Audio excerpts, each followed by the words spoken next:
There is madness in Indiana tonight as the NCAA tournament tips off. 6 sites across the state are hosting the NCAA tournament games. We're looking live at Lucas Oil Stadium. The Boilermakers just lost a tough one to North Texas, 78-69. Our sports team will be bringing us all of those highlights or lowlights coming up. Right. And while fans enjoy the first full day of games, restaurants, man, they have been reaping the benefits for about a week now. Of course, life in a basketball bubble looks very different, but still, athletes, coaches, and staff have to eat. Wish TV's Dan Klein joining us now live in downtown. And Dan, I understand that teams can't really get food anywhere.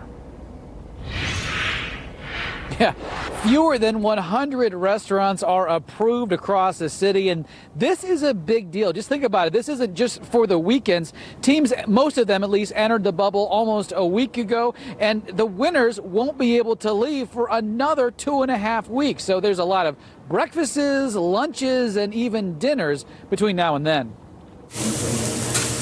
The hash browns are sizzling, the cheese is all stacked up. It may be well after dinner time, but the crew at Waffle House is just getting started. It's been a great opportunity by having the NCAA here this year.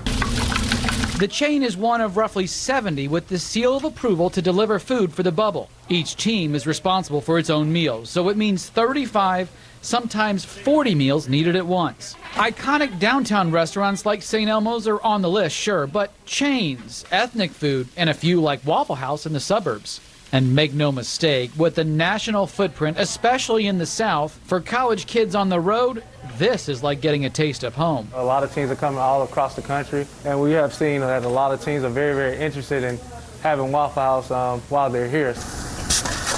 Grindstone Charlie's is also on the list. And it's special to just be a part of the NCAA. It's already paid off.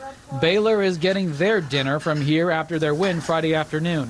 It's about the 8th order this week here, each costing the school about $1,000. Yeah, these are big orders for us. Still, it's not easy considering they're doing it all just with the staff on hand, though there are certainly more hours to go around. That's been the challenging thing, is doing it while the dining room's busy as well.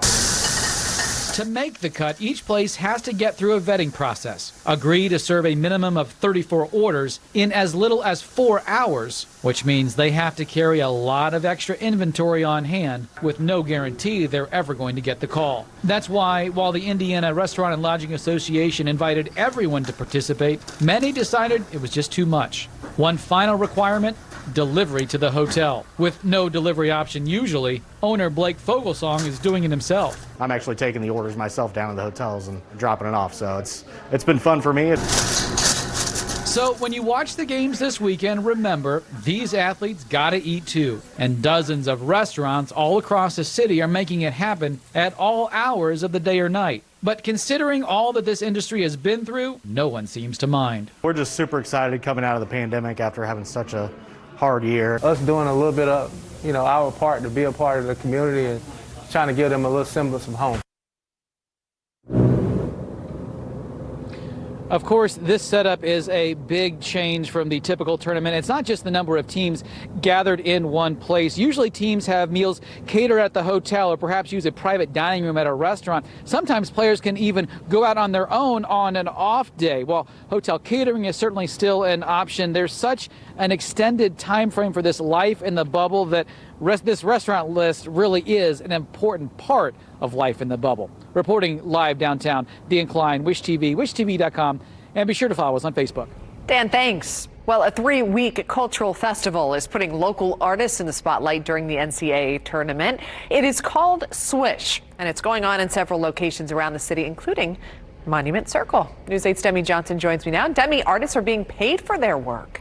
Yeah, we're talking about artists of all kinds, visual, musical, dancers, all groups that have had few opportunities to make money or perform during the pandemic. Well, now they have their shot, and during the biggest event the city has hosted in over a year. Swish was sponsored by the Lilly Endowment and was organized by Downtown Indy Inc. and the Indianapolis Arts Council. Nearly 600 artists are set to perform or showcase work at spots all over the city, including the Circle, Georgia Street, and the Cultural Trail. We caught up with a few who say today was their first performance for a live audience since the pandemic. I'm definitely proud of the city. It's nice to come out here and see everybody getting together and coming together for awesome teams. I think everybody else will be just as excited to actually be at live music, so it should be a pretty cool experience to just have all that energy back that's been missing for quite a while.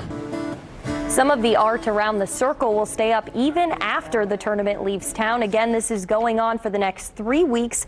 We have the full schedule up on wishtv.com right now. You can find it in the top 5 stories on the main page.